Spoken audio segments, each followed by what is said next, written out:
1,00,000 మంది శివభక్తులతో కలిసి మహారుద్రాక్ష పూజలో పాల్గొనండి. వెంటనే కాల్ చేసి మీ పేరును నమోదు చేసుకోండి.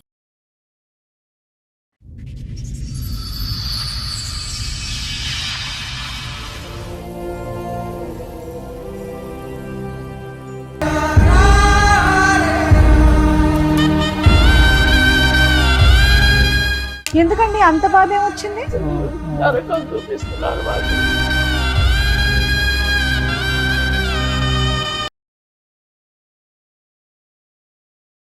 అన్ని చేపించింది మేడం, పిచ్చిది.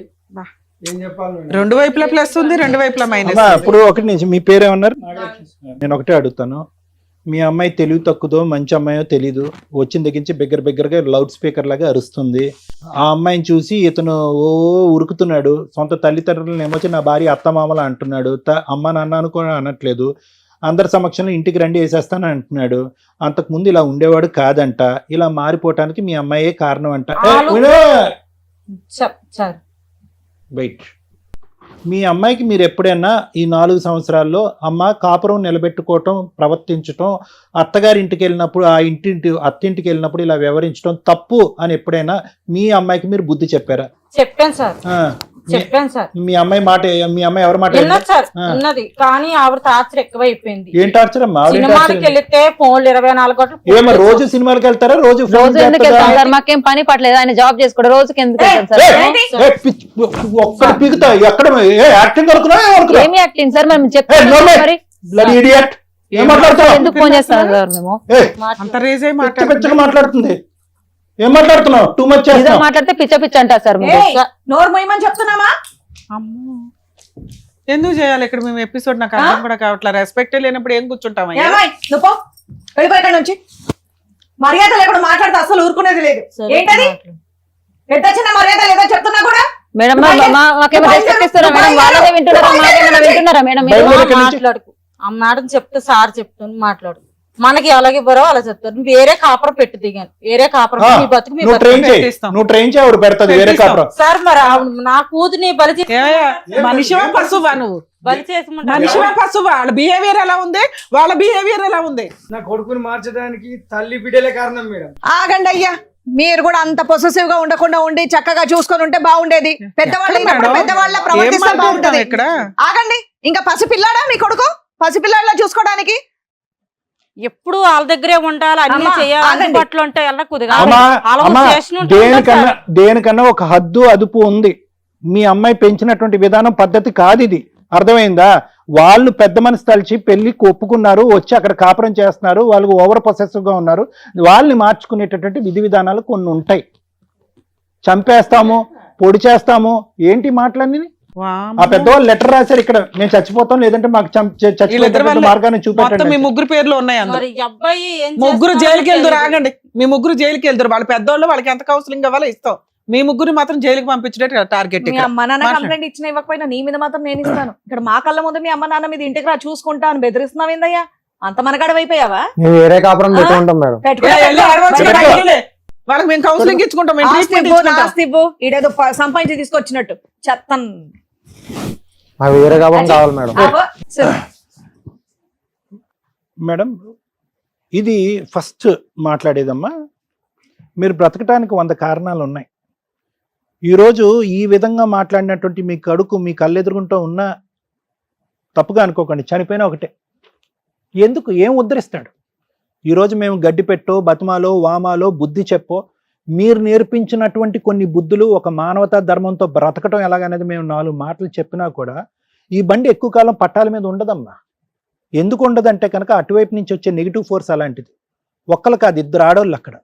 ఈరోజు మీకు అమ్మా నాన్న అనేటటువంటి మాట అంటానికే నీ కొడుకు ఈరోజు సిగ్గుపడుతున్నాడు అంటే ఏ స్థాయిలో ఈ 4 సంవత్సరాల్లో అతను బ్రెయిన్ వాష్ జరగబడింది అనేది చూద్దాం. పెద్ద గీత ముందు చిన్న గీత, నేను ఎప్పుడు ఇదే అంటా ఉంటాను. ఎందుకు ఈ మాట అంటా ఉంటానంటే కనుక అతిగా ప్రేమించి అతిగా గారాబం చేసుకుని ఎప్పుడు కూడా కొడుకును కానీ కూతురు కానీ చంకనెత్తుకుని జీవితాంతం మన కళ్ళు ఎదుర్కొంటూ ఉండాలి అని అనుకోవటం కూడా తప్పేనమ్మా. ఇలాంటి తల్లిదండ్రులు ఆ విధంగా ఆశించడం కూడా తప్పే. వాళ్ళు ఒక స్థాయికి వచ్చిన తర్వాత రెక్కలు వచ్చినటువంటి పక్షుల్ని మీరు పట్టుకుని గూట్లో పెట్టలేరు, అవి ఎగురుతూ ఉంటాయి. మీరేమనుకున్నారు? ఎక్కడికక్కడ సై అంటే సై అనుకుంటే కనుక కొడుకు మంచోడైపోయి మీ పాదాల దగ్గర ఉంటాడేమో, కష్టం వచ్చినా కన్నీటి తుడవటానికి ఒక కొడుకు వచ్చి ముందు నిలబడతాడేమో, అనారోగ్య సమస్యలు వస్తే చూసుకుంటాడేమో అని చెప్పి మీ తల్లిదండ్రులు అందరూ కూడా బరువు బాధ్యతలు అన్ని పక్కన పెట్టేసి వాడు ఏదంటే అది చదువుకుంటే చదువుకున్నాడు, చదువుకోకపోతే చదువు అటకెక్కిస్తే ఆ విధంగా ఉంటాడు. బండి కొనిమ్మంటే బండి కొనిచ్చారు, బండి మీద అమ్మాయిని తీసుకొస్తే కనుక అమ్మాయిని తీసుకొచ్చి పెళ్లి చేశారు. ఎదురు కట్నం ఇంకో కట్నం 20 లక్షలు కాదు 50 లక్షలన్నా తిరిగిస్తాం. ఎక్కడైనా కూడా దేనికైనా కూడా ఒక హద్దు అదుపు అనేది ఉంది. ఈ విధంగా మెట్లు ఎక్కుతున్నాడు నా కొడుకు, రేపొద్దున ఏం చేస్తాడో, మన పరిస్థితి ఏంటో, ఆస్తి కావాలని అడుగుతాడేమో, ఆస్తి ఇవ్వకపోతే చంపి పొగులు పెడతాడేమో, ఈ భయం ఉండాలమ్మా, ఒక ఆలోచన ఉండాలి. ఏది కావాలంటే అది ఇచ్చేస్తే కనుక ఈ విధంగానే ఉంటుంది. నెంబర్ 1. నెంబర్ 2, ఎంతకాలం ఓకే ప్రేమించినటువంటి పెళ్లిని మీరు ఆశీర్వదించి పెళ్లి చేశారు, అంతవరకు అర్థమైంది. ఎంతవరకు మీ గుప్పిట్లో పెట్టుకుంటారు? ఎంతవరకు ఆ యోగక్షేమాలు అనేటువంటిది కళ్ళెదురుగుంటా జీవితాంతం కనిపించాలని మీరు కోరుకుంటారు? బయటకు వెళ్తేనే భయం, ఇంట్లోకి వస్తే భయం, బయట సినిమాకి వెళ్తే కనుక తిరిగి ఎలా వస్తారనేటువంటి భయంతో ఒక 100 సార్లు ఫోన్ చేస్తారంట. ఇంటికి వచ్చిన తర్వాత వాళ్ళిద్దరు కొట్టుకోకుండా, వాళ్ళిద్దరు ఎక్కడ కొట్టుకునే బ్యాచ్లే అనిపిస్తున్నారు, వాళ్ళిద్దరు ముద్దు పెట్టుకోవటం తప్ప, వాళ్ళు ఒకరినొకరు ఒక 10 నిమిషాలు కూడా వదలలేనటువంటి ఆ బ్యాచ్ వాళ్ళు ఒక రూమ్లోకి వెళ్ళి తలుపేసుకుంటే వచ్చేటటువంటి శబ్దాలు జుట్టు పట్టుకుని కొట్టుకుంటున్నారేమని మీరు భయపడుతున్నారు. ఏమన్నా అర్థం ఉందమ్మా? రేపొద్దున పిల్లలు కన్నా తర్వాత కూడా మొత్తం 5గురు ఒకే హాల్లో ఉంటారా? ఆ అమ్మాయి అంత విపరీత బుద్ధితో మాట్లాడుతుందంటే, ఒకటి ఆ అమ్మాయి పెంపకం లోపం, రెండోది ఆ అమ్మాయి ఆలోచనలో లోపం, మూడోది ఆ అమ్మాయి వ్యక్తిత్వం లోపం. మొత్తం మీద చూసుకుంటే కనుక ఆ అమ్మాయి అసలు ఒక కూతురుగా కానీ, ఒక కోడలుగా కానీ, ఒక భార్యగా కానీ, ఒక స్త్రీ కానీ ఎటువంటి అర్హత లేనటువంటి ఒక అమ్మాయిని నీ కొడుకు సెలెక్ట్ చేసుకున్నాడు. ఏమైంది? పెళ్ళి అయింది. ఇప్పుడు ఏం చేయగలరు మీరు? 24 గంటల పాటు అక్కడ కాపు కాసుకుంటూ వాళ్ళు కొట్టుకోకుండా తిట్టుకోకుండా ఇంకో విధంగా చూస్తే కనుక ఆ అమ్మాయి బ్రహ్మరాక్షసులా తయారైంది. ఈరోజు కొడుకుని ప్రేరేపిస్తుంది, చంపేసే, డబ్బులు ఇస్తే ఇచ్చారు, లేదంటే చంపేసే అంటున్నారు. ఆ కొడుకు నోటి వెంట ఆ మాట వినలేక ఈరోజు వాడి చంపేది ఏంటి, మీరే మా జీవితానికి ఒక అంతం పలకండి అని చెప్పి మీరు మాకు లెటర్లు ఇవ్వటం ఏంటి? బ్రతకటానికి 1,00,000 కారణాలు ఉన్నారు. మీరు ఏదైతే న్యాయ ధర్మం చేయాలనుకున్నారో ఆ న్యాయ ధర్మాలు అన్నీ చేశారు. మీ కొడుకుని ఒక స్థాయి వరకు తీసుకొచ్చారు. ఇక్కడ వరకు మీ బరువు తీరినట్టే. ఆ ఎదిగిన చెట్టు ఆ గాలికి ఉంటుందా, ఇంకో చోటకి ఎగిరిపోతుందా అనేటటువంటిది మీ చేతుల్లో లేనటువంటి అంశం. ఏం చేసి కుటుంబాన్ని మార్చమంటారు మీరు?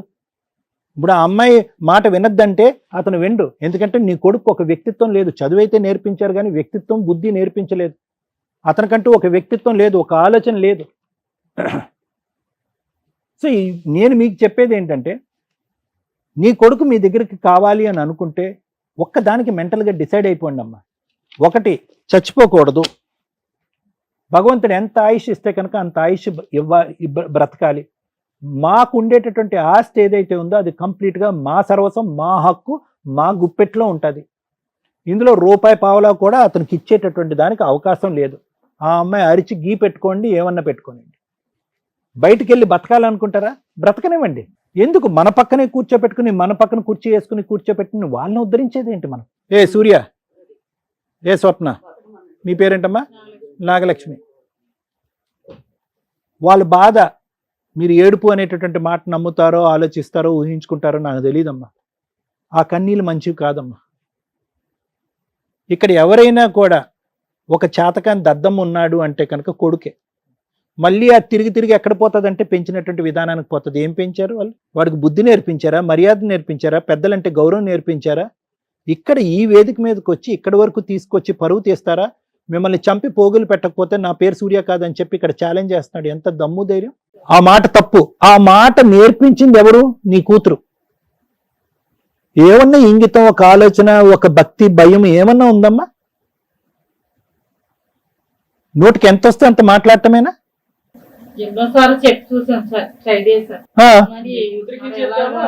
ఏం చెప్పారమ్మా? ఏం చెప్పారు? 20 లక్షలకు ఎదురు కట్నం గురించి మాట్లాడుతున్నారు ఈ రోజు ఇక్కడ. వాళ్ళు కొడుకుని ఒక విధంగా పెంచి ఫెయిల్ అయ్యారు, నువ్వు మీ కూతుర్ని ఒక విధంగా పెంచి ఫెయిల్ అయ్యావు. ఇద్దరు ఫెయిలియర్స్. ఇక్కడ ఎవరన్నా ఫెయిలియర్స్ ఉన్నారంటే ఇరువైపుల తల్లిదండ్రులు ఫెయిలియర్స్. ఒక ఆడపిల్లకి ఫస్ట్ నేర్పించవలసింది ఏంటంటే ఒక ఇంగితాన్ని నేర్పించాలి. సెల్ఫ్ కంట్రోల్ అంటారు, స్వీయ నియంత్రణ. ఎక్కడ మాట్లాడాలి, ఎక్కడ మాట్లాడకూడదు, ఎక్కడ ప్రవర్తించాలి, ఎక్కడ ప్రవర్తించకూడదు, ఎక్కడ ఆలోచించాలి, ఎక్కడ ఆలోచించకూడదు, ఎక్కడ ఎలా ప్రవర్తించాలి అనేది నేర్పించేటటువంటి బుద్ధులు ప్రధానంగా నేర్పించవలసినటువంటి వ్యక్తి తల్లి. ఇప్పుడంటే మీరు తలాడిస్తున్నారు కానీ ఇప్పుడు వచ్చి మాట్లాడినప్పుడు ఆ అమ్మాయి మాట తీరు ఎలా ఉందో మీ మాట తీరు కూడా అలాగే ఉండే. ఆ అమ్మాయి డబ్బులు అనే బిజినెస్ వ్యవహారంగా మాట్లాడింది, ఆస్తి కావాలి అనే విధంగా మాట్లాడింది, మీరు కూడా 20 లక్షల మాట మాట్లాడుతున్నారు. మీ ఇద్దరిని చూసుకుంటూ అతనేమో వచ్చి ఊగిపోతున్నాడు పైనుంచి కింద వరకు. అప్పుడు వరకు మాట్లాడలేనటువంటిది అమ్మా నాన్న మాట్లాడినటువంటి వ్యక్తి ఆస్తి ఇస్తారా ఇంటికి వచ్చే లోపల చంపేయమంటారా అని మాట్లాడుతున్నాడు. ఏ కాలంలో ఉన్నావమ్మా? ఏ కాలంలో ఉన్నాం? సరే మీకు ప్రైవసీ కావాలి, వాళ్ళు విపరీతంగా మీ మీద ఫోకస్ పెట్టారు, వాళ్ళకంటూ ఒక ఫ్రీడమ్ లేకుండా ఉంది, ప్రేమించుకున్నారు, పెళ్లి చేసుకున్నారు, కానీ ఇప్పుడు వచ్చి పిల్ల లేదు, జల్ల లేదు, ఏమీ లేదు, కాబట్టి మాకు ప్రైవసీ కావాలి. ఎస్, దాని సానుకూలమైనటువంటి వాతావరణంలో, ఒక నమ్మకం ఇచ్చేటటువంటి వాతావరణంలో మేమిద్దరం తలుపులు వేసుకుని ఒక రూమ్ లో ఉన్నా కూడా మేము సేఫ్టీగా ఉంటామని చెప్పి ఒక నమ్మకాన్ని ఆ పెద్దవాళ్ళు కలిగించండి, వాళ్ళు మిమ్మల్ని వదిలేస్తారు. మేము బయటకి జాగ్రత్తగా వెళ్తాం, జాగ్రత్తగా వెనక్కి వస్తాం, రోజు సినిమాలకు పోవం అనేటటువంటి నమ్మకాన్ని వాళ్ళకి ఇవ్వండి, వాళ్ళు మీ దారిని మేము వదిలేస్తారు. వాళ్ళకి ఒక భరోసాని ఇమ్మనండి. మీ అమ్మాయి ద్వారా తల్లిదండ్రులకి అమ్మ నా అత్త మామ మీరిద్దరు మా గురించి ఎక్కువ వర్రీ అవ్వక్కర్లేదు, మీ కొడుకుని పువ్వుల్లో పెట్టుకున్నట్టుగా నేను చూసుకుంటాననే నమ్మకాన్ని భరోసాని ఇమ్మనండి. వాళ్ళ దారి వాళ్ళు చూసుకుంటారు. వాళ్ళే దగ్గరుండి పక్కన ఇంకొక ఇల్లు ఏదైనా రెంట్ తీసుకుని అక్కడ పెడతారు. ఒకటి స్వప్న, తెలిసి మాట్లాడేవో తెలియక మాట్లాడేవో నాకు తెలియదు, నువ్వు మాట్లాడేటటువంటి తీరు తల్లిదండ్రులను అవమానించే విధంగా ఉందనేటటువంటి కోపంతో నీ మీదకి నేను చాలా కోపంగా వచ్చా. కానీ నీ దగ్గర నుంచి నేను ఇప్పటికైనా తెలుసుకోవాల్సింది, నాకు కావాల్సింది ఏంటంటే, ఇప్పటికైనా బుద్ధి వచ్చిందా? ఇప్పటికైనా ఒక ఆలోచన వచ్చిందా? ఒక కనువిప్పు వచ్చిందా? కరెక్టే, నాకు వాళ్ళు ప్రైవసీ ఇవ్వట్లేదు, అట్ ద సేమ్ టైం నేను వాళ్ళకి ఏం మర్యాద ఇచ్చాను, వాళ్ళ గురించి ఏ క్షణం ఆలోచించాను, నా మొగుడిని అనవసరంగా గుప్పిట్లో పెట్టుకుని వాళ్ళకి దూరంగా లాగేసేయటం వల్ల వాళ్ళకి ఇంకా ఇన్సెక్యూరిటీ, అభద్రత పెరిగిపోయింది. ఆ అభద్రత వల్ల ఈ వయసులో ఉండేటటువంటి వాళ్ళు ఇంకా భయంతో ఈ విధంగా ప్రవర్తిస్తున్నారు. అర్థం కావట్లేదా నీకు? సో కాబట్టి నేను చెప్పేది ఏంటంటే, మీ అమ్మకి మీ నాన్నకి ఎంత గౌరవం ఇస్తావో మీ అత్తమామలకు కూడా అంతే గౌరవం. ఆ ఆస్తి ఎక్కడికి పోదు, అతను ఒక్కడే కొడుకు, ఆస్తి ఫైనల్గా మీ దగ్గరికే వస్తుంది. కానీ ఆస్తి కంటే 100 రెట్లు ముఖ్యమైనటువంటిది ఏంటంటే అభిమానం, ప్రేమ, ఆప్యాయత. ఎన్ని కోట్లు ఎన్ని లక్షలు ఇచ్చినా కూడా దొరకనటువంటి అంశాలు నువ్వు నేర్పిస్తే నేర్చుకునేటటువంటి మగాడిని పక్కన కూర్చున్నాడు కాబట్టి నేను నీ ద్వారా వస్తున్నాను, అతనికి చెప్పట్లే. ఎందుకంటే అతను భగవంతుని ఇచ్చినటువంటి బ్రెయిన్ చిన్నది, ఆ బ్రెయిన్కి ఎక్కువ ఎక్కదు. అతనికి ఎక్కేటటువంటి మొత్తం ఏదన్నా ఉందంటే నీ ప్రేమ ద్వారా ఎలాగైతే అతను గెలుచుకుని ఇక్కడి వరకు తీసుకొచ్చా 4 సంవత్సరాల ప్రయాణం, ఆ ప్రేమ ద్వారానే అతనిలో ఒక ఇంగితాన్ని నేర్పిస్తే వాళ్ళకి ఒక గౌరవాన్ని ఇస్తాడు, లేదంటే వాళ్ళు చనిపోతారు. తల్లి, నిజంగా మీ ఇద్దరి పాదాలకి నమస్కారం పెడుతున్నా. ఒక తల్లిదండ్రులుగా ఇక్కడికి రావటం వల్ల తల్లిదండ్రుల కష్టాలు ఈ రోజున ఎలా ఉన్నాయనేది మా ప్రేక్షకులకు మేము తెలియజేయగలిగాం. కౌన్సిలింగ్తో అయిపోయే ప్రాబ్లం మీది. మీ ద్వారా వాళ్ళకున్న కష్టం ఏంటంటే మీకు కౌన్సిలింగ్ ఇస్తే సరిపోతుంది. ఓవర్ పొసెసివ్నెస్, కోర్టులో జైల్లో వేయాల్సినంత ఆలోచన విధానం వీళ్ళది. మీ ఆలోచన విధానం సార్ కౌన్సిలింగ్తో అయిపోద్ది, వీళ్ళ ఆలోచన విధానానికి నేను జైలుకి పంపించాల్సిన అవసరం ఉంది. మేము చాలా ఓపికగా వింటాం, కొన్ని సందర్భాల్లో అరుస్తారు. మా దగ్గరే మా మీదే అరిచే రేంజ్లో వీళ్ళిద్దరు ఇక్కడ కూర్చున్నారు. దానికి ఆజ్యం పోయడానికి సరిపడా ఆవిడ అక్కడ ఉంది. అంటే వీళ్ళ ముగ్గురు క్రిమినల్స్ కంటే రేపో మాపో మీరు ఇలాగే ఉంటే వాళ్ళు క్రిమినల్స్ అయ్యేవాళ్ళు. వాళ్ళు క్రిమినల్స్ అవ్వకుండా ఆపారు తల్లి మీరిద్దరు ఈ స్టేజ్ మీదకి రావటం వల్ల. మీరిచ్చిన లెటరు ఈ రోజున ఒక ఎగ్జాంపుల్, మిమ్మల్ని మేము కాపాడడానికి ఒక ప్రహరీ కింద లెక్క. మీరు మీ కష్టం తగ్గించుకోవడానికి ఇక్కడికి వచ్చారు, కానీ కష్టమే లేకుండా చేస్తాం. ఈ ఎపిసోడ్ నిజంగా ప్రతి తల్లిదండ్రులు చూడాలండి. ఈ రోజున కొడుకులు, కూతుర్లు, కోడళ్ళు ఎంత దారుణంగా ఉన్నారు అని. తల్లిదండ్రుల కష్టార్జితం, ఆయన జీవితకాలం సంపాదించిన 3 కోట్ల ఆస్తి కోసం ఈ రోజున కొడుకు సొంత తండ్రిని పేరు పెట్టి పిలవడం పక్కన తండ్రి అని పిలవడం మానేసి నాన్న అని, మా ఆవిడ వాళ్ళ మామగారు అనే స్టేజిలో ఒక క్యారెక్టర్ పడిపోయింది. మీరు ఇప్పుడు నాకు ఆస్తి ఇస్తే నేను లైఫ్ ఎంజాయ్ చేయాలి, లేకపోతే మిమ్మల్ని చంపి పడేస్తాను అని మాట్లాడే రేంజ్కి ఒక భర్తని ఒక భార్య క్రియేట్ చేసింది, ప్రిపేర్ చేసింది. మేబీ మీ అమాయకమైన మెంటాలిటీకి ఏమనిపిస్తుంది అంటుందంటే, కొన్ని ఊళ్ళల్లో కానీ విలేజెస్లో కానీ భార్య ఏదో మందు పెట్టేసింది, ఆవిడ ఈవిడ కలిపి ఈయనకి మందు పెట్టేశారు. వీళ్ళ ఆలోచన విధానాలు అలాగే ఉంటాయి తల్లిదండ్రులవి కామన్గా. కానీ వాళ్ళు అలా అనుకోకుండా, బాబోయ్ మేము ఈ కష్టం పడలేకపోతున్నాం, మమ్మల్ని సేవ్ చేయండి, మమ్మల్ని రక్షించండి అని ఇక్కడ దాకా వచ్చారు. ముందుగా తల్లిదండ్రులకి చెప్తున్నాను, మీ పిల్లలు ఎంతవరకు అంతవరకే మీ బాధ్యత. ఇండియాలో తల్లిదండ్రులు 100% మారాలి. ఈ రోజున ఏ కొడుకు ఏ కోడలు మీతో కలిసి ఉండడానికి రెడీగా లేరు. వాళ్ళ లైఫ్ వాళ్ళకుంది, వాళ్ళ సపరేట్ ఫ్యామిలీ వాళ్ళకుంది. అలాగే మీ ఆస్తుల్ని అడిగే హక్కు కూడా ఇలాంటి వాళ్ళకి లేనే లేదు. ఏ కొడుకులకి లేదు. సెల్ఫ్ ఎక్వైర్డ్ ప్రాపర్టీని అడిగే రైట్స్ ఏ కొడుక్కి, ఏ కోడలికి, ఏ కూతురికి, ఏ అల్లుడికి లేవు. ఇది ఫిక్స్. మీకు తెలియక మీరు భయపడుతున్నారు తప్ప మీ ఆస్తి మీరు గుడులకి రాసుకుంటారో, గోపురాలకి రాసుకుంటారో, ఏమన్నా చేసే రైట్స్ ఉన్నాయి. మిమ్మల్ని ఎవరు ప్రేమగా చూసుకుంటారో, మీ తదనంతరం మీ ఖర్చులు పోను, మీ హాస్పిటల్ పోను, ఏవైతే మిగులుతాయో అవి రేపు రోజున ఎవరికి చెందాలని ఒక వీలునామా రాసుకోండి. ఇక్కడ ఒక్కడే కొడుకు కాబట్టి మీరు ఆటోమేటిక్గా ఈయనకు వస్తుంది అనుకుంటున్నారు. కానీ ఇలాంటి కొడుకు ఇవ్వాలా? నేను అడుగుతున్నాను. మీరు కష్టపడి సంపాదించుకున్నది, మంచి అనాథ పిల్లలు ఉంటారు, మిగతా వాళ్ళు ఉంటారమ్మా, వాళ్ళకి దాన ధర్మాలు చేసుకోండి నచ్చితే. నేను ఈ మాట అంటున్నంత మాత్రం మీరేమి రాయరు నాకు తెలుసు. కానీ తల్లిదండ్రులు మీ ఆస్తులు మీ దగ్గర ఉంచుకోకపోతే ఇదిగో క్రిమినల్స్ లాగా తయారవుతారు. రేపటి రోజున మిమ్మల్ని చూసేది ఆ ఆస్తి మాత్రమే. ఓ పనోళ్ళని పెట్టుకోవాలన్నా, ఎవరిని పెట్టుకోవాలన్నా మీ దగ్గర ఆస్తి ఉంటేనే మిమ్మల్ని ఎవరన్నా చూస్తారు. అర్థమవుతుందా? వీళ్ళే ఉండాలి, ఇలాగే ఉండాలి, మాతోనే ఉండాలి, ఈ కూరే వండాలి, ఇది కాదు లైఫ్ స్టైల్. వాళ్ళ లైఫ్ వాళ్ళకు ఉందని ఎలా అంటున్నానో, మీ జీవితాల్లో బలవంతంగా ప్రేమించమని అడిగే రైట్స్ ఎవరికీ లేవు. మీ ఆస్తి మీ ఇష్టం, వాళ్ళ లైఫ్ వాళ్ళ ఇష్టం. అర్థమవుతుందా? ఆస్తిని అడిగే హక్కు వాళ్ళకి ఎలా లేదో, వాళ్ళు మా దగ్గరే ఉండాలి, ఇలాగే తినాలి, ఇలాగే బతకాలనే రైట్స్ మీకు లేవు. దేవుడు వాళ్ళకో లైఫ్ ఇచ్చాడు, మీకో లైఫ్ ఇచ్చాడు. మీ బాధ్యత ఏంటి? ఇష్టమైన పిల్లాడికి ఇష్టమైన భార్యని ఎలా అలా ఏరుకోరు తెచ్చారు. అర్థమవుతుందా? ఇక్కడ మాకు అందరికంటే తల్లిదండ్రులుగా మీరే మాకు ఇంపార్టెంట్. సార్ ఇంతసేపు మాట్లాడింది మిమ్మల్ని సేవ్ చేయటం కోసం. మీ ఆలోచన విధానం మార్చుకోండి. పిల్లాడు వద్దు మారేదాకా, ఎలా మారాడు, ఎప్పుడు మారాడు అనేది మీకు తెలుస్తుంది. ఆ సూసైడ్ లెటర్ మా దగ్గరే ఉంటుంది. మీకు ఎప్పుడు ఏ అన్యాయం జరిగిందని మాకు తెలిసిన, వీళ్ళు మీ ఇంటి సరౌండింగ్కి వచ్చారని తెలిసిన, మీరేమని వచ్చారు ఇక్కడికి? మా పిల్లాడు మా దగ్గర ఉంచండి, కోడల్ని పిల్లాడిని అని. నో, వీళ్ళ ఆలోచన విధానానికి మాకు ధైర్యం లేదు మీ దగ్గర ఉంచటం. మీ ప్రాణాలు ఏ రాత్రికన్నా ఏమన్నా అవుతాయి. అర్థమవుతుందా? ఇక్కడికి తీసుకొచ్చారో, అక్కడికి తీసుకొచ్చారో, పోలీస్ స్టేషన్ కంప్లైంట్ ఇచ్చారో అని కాదు, వాళ్ళు క్రిమినల్స్గా మారబోతున్నారు. రెక్కలు వస్తున్నాయి వాళ్ళకి. బ్రెయిన్లో ఆలోచన విధానం వచ్చింది. ఆ గొంగళ పురుగు కాస్త సీతాకోక చిలకగా మారటానికి, అది పాజిటివ్గా నేను చెప్పడం, కానీ ఇక్కడైతే క్రిమినల్స్గా మారటానికి వీళ్ళకి రెక్కలు వస్తున్నాయి. ఇది కరెక్ట్ కాదు. వద్దు, వాళ్ళు మనుషులుగా బతకనిద్దాం. వాళ్ళు క్రైమ్ పర్సంటేజ్ ఆలోచన విధానాలు ఎక్కువగా ఉన్నాయి కాబట్టి లీగల్గా ఎలా బుద్ధి చెప్పాలో నేను మాట్లాడతాను. మీరు కొంతకాలం కాదు తల్లి, ఈరోజు మా వాళ్ళ టీంని ఎవరినైనా ఇచ్చి పంపిస్తాం, వాళ్ళ సామాను వాళ్ళు తీసుకొని బయటకు వెళ్తారో వెళ్ళరో తర్వాత సంగతి. వాళ్ళు ఎళ్ళను అన్న సామాను బయట పడేయండి. అది మీరు చేయాల్సిన పని. నా పిల్లోడు నో, వద్దు. మీరు బతకండి ఫస్ట్. ఇప్పుడు లైఫ్ ఉంది మీకు.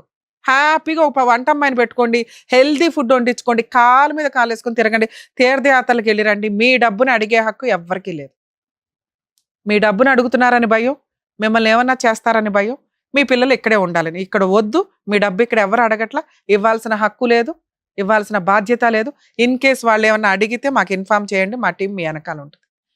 కనీసం ఒక 1 month ఎవ్రీడే మీకు ఫోన్ చేస్తామమ్మా, తర్వాత అప్పుడప్పుడు చేస్తూ ఉంటాం, మేము బాగానే ఉన్నాం మేడం అని చెప్పండి. రేపు వీళ్ళ సామాను బయటపడేయండి. వాళ్ళు వస్తారు, తీసుకొని వెళ్ళనివ్వండి. వాళ్ళు రాకపోతే బయటపడేయండి. ఇమ్మీడియట్గా పోలీసులకి కంప్లైంట్ ఇవ్వండి, వచ్చి సామాన్ తీసుకెళ్ళమని. లేదా మేము అందుబాటులో ఉంటాం మీకు. ప్లీజ్ తల్లిదండ్రుల్ని రిక్వెస్ట్ చేస్తున్నానండి, మీరు కనుక ఆస్తి పంపకాలు చేయాలి అనుకుంటే ముందుగానే పిల్లలకి ఎవరెవరికి ఎంత ఇచ్చేయాలో ఓ 70% ఇచ్చేసి మిగతా 30% మీ దగ్గర ఉంచుకోండి. ఉన్నదే ఒక గిలక్కాయ మేడం ఎట్లా పంచాలి అంటే పంచొద్దు. వీళ్ళు కష్టపడి సంపాదించుకోవాలా, వీళ్ళు పోషించుకోవాలా, వీళ్ళ జీవితాలు వీళ్ళకున్నాయి. వీళ్ళు మిమ్మల్ని అడిగే రైట్స్ లేవు. అది వారసత్వపు ఆస్తి అయినా మీ తదనంతరం ఇవ్వండి ఉన్నది చిన్నదైతే. ఇలాంటి కొడుకుల కోసం మీ జీవితాలను పణంగా పెట్టొద్దు. అలాంటి కోడళ్ళ కోసం జీవితాలను పణంగా పెట్టి మీ జీవితాలను నాశనం చేసుకోకండి. మీ విషయానికి వస్తే మీకు నమస్కారం.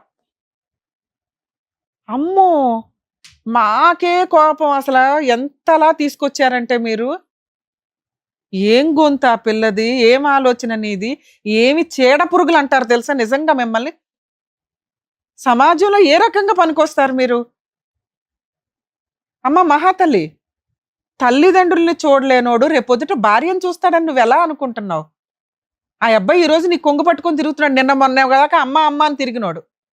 మీరు ఎంత నోరు జారిపోతున్నారంటే పదాలు, ఇంత దారుణమా? వాళ్ళు పెట్టిన గోల్డ్ తీసి అక్కడ పెట్టు ఫస్ట్. 20 లక్షలకి 15 లక్షల దాకా గోల్డ్ పెట్టిందంట ఆవిడ. నీకు గోల్డ్ లెక్కలేదు, క్యాష్ లెక్క. క్యాష్ ఇవ్వలేదని సినిమా చూపిస్తున్నావు ఇంట్లో. నీ క్రూయాలిటీ కదా ఫస్ట్ బయటపడింది. ఏమి హక్కు ఉందని మీకు వాళ్ళ సెల్ఫ్ ఎక్వైర్డ్ ప్రాపర్టీలు అన్న మాట ప్రకారం 20 లక్షలు అడిగే హక్కు? అమ్మ మీరు పోలీస్ స్టేషన్లో ఒక కంప్లైంట్ అయితే ఇవ్వండి, మా టీం ఎవరన్నా వస్తారు. పోలీస్ స్టేషన్లో వీళ్ళిద్దరి దగ్గర నుంచి మీకు ప్రాణహాని ఉంది, ఆ లెటరు ప్లస్ ఈ వీడియో చాలా ప్లస్ పాయింట్ మీకు. ఎందుకంటే మీ కోడలు మీ అబ్బాయి 2-3 సార్లు నోరు జారేశారు. ఆస్తి ఇవ్వకపోతే చంపేస్తాం, ఆస్తి ఇవ్వకపోతే చంపేస్తాను. ఒక కంప్లైంట్ ఇవ్వడం వల్ల ఏంటంటే అదేనమ్మా, అందుకే అట్లాంటి వాళ్ళని అసలు ఇంట్లో పెట్టుకోవద్దు. ఆ సరౌండింగ్కి వీళ్ళు రావద్దు. ఆ సరౌండింగ్లో తిరుగుతున్నా కూడా మాకు ఇన్ఫార్మ్ చేయండి. నువ్వు వాళ్ళ ఆస్తిని అడిగే హక్కే లేదు. ఆ అమ్మాయిని పెళ్లి చేసుకున్నావు, అలాంటి చీడ పురుగులతో కాపురం చేయడం నీ బాధ్యత లేదా? నువ్వు ఏ రోజైతే ఆ అమ్మాయిని వదిలేస్తానని నీ నోటెమట డైలాగ్ వస్తుందో వాళ్ళిద్దరు ఒరిజినల్ విశ్వరూపాలు అప్పుడు చూద్దు. కానీ మీ ముగ్గురు మీద అయితే ఒక కంప్లైంట్ రేస్ చేసి ఉంచుతాం పోలీస్ స్టేషన్లో. ఏ రోజన్నా రేపు వెళ్ళి సామాన్ తీసుకొని సపరేట్ ఫ్యామిలీ కావాలని అడిగారుగా, మీ కోరిక కూడా తీరుస్తున్నాం. ఆ మహాతల్లి అడిగింది కదా సపరేట్ ఫ్యామిలీ, మాకో లైఫ్. మీ అమ్మ దగ్గర నుంచి వాళ్ళు బతికున్నా సచ్చినా మీకు ఫోన్ కూడా రాదు. ఆ తర్వాత చూద్దురు ఆ నరకం ఎట్లా ఉంటుందా అని. మనుషులు ఉన్నప్పుడు మీకు మనుషుల వాల్యూ తెలియదు, అందులోనూ తల్లిదండ్రుల వాల్యూ తెలియని ఎవ్వడు బాగుపడినోడు లేడు. అలా నువ్వు చంపుతావా? నువ్వు ఏ రోజైతే ఆ డైలాగ్ అన్నావో ఆ క్షణాన్ని వాళ్ళు చనిపోయారు కదా నాన్న. మనుషుల పశువులా మీరు? కష్టపడి సంపాదించి నీ ప్రియమైన ప్రేయసి అయిన భార్యకి ఆ 3 కోట్ల ఆస్తి సంపాదించి పెట్టి ఆ రోజు మాతో మాట్లాడు. మీరు ఆ సరౌండింగ్స్ లోకి వెళ్ళారని నాకు తెలిసినా కూడా మేము మా విశ్వరూపం చూద్దరు. కానీ మీరు సుమన్ టీవీ మొత్తం కదులుతాం అక్కడికి. మా యాంకర్స్ దగ్గర నుంచి సుమన్ గారి దగ్గర నుంచి మేమంతా ఆ తల్లిదండ్రుల వెనకాల మేమంతా ఉన్నాం, గుర్తుపెట్టుకోండి. చచ్చిపోండి ఎక్కడి నుంచి అసలు బయలుదేరండి. చేడ పురుగులతో మాట్లాడు, బ్లాక్మెయిల్ చేస్తున్నాడు ఇంకా పైగా. వీళ్ళ దగ్గర నుంచి రిస్క్ ఉందేమో మేడం. ఉంది సార్, అందుకని మనం పోలీస్ కంప్లైంట్ ఇద్దాం. నెక్స్ట్ సుమన్ గారితో కూడా మాట్లాడదాం సార్. వీళ్ళది కొంచెం స్పెషల్ కేసు కింద ట్రీట్ చేయమని చెప్పి మన వంతు ప్రయత్నం మనం చేద్దాం. Okay thank you madam. జాగ్రత్త అండి, చెప్పించండి. Thank you sir. మీరు జాగ్రత్త అదే అదే సార్. మేడం మేము రేపు వస్తాం మీ ఇంటికి, ప్లీజ్ మీరు జాగ్రత్త. జాగ్రత్త. మిమ్మల్ని నమ్ముకొని వచ్చిన పెద్దవాళ్ళకి మీరు న్యాయం చేసినందుకు thank you so much sir. Thank you so much madam. మరో కథతో మళ్ళీ కలుద్దాం.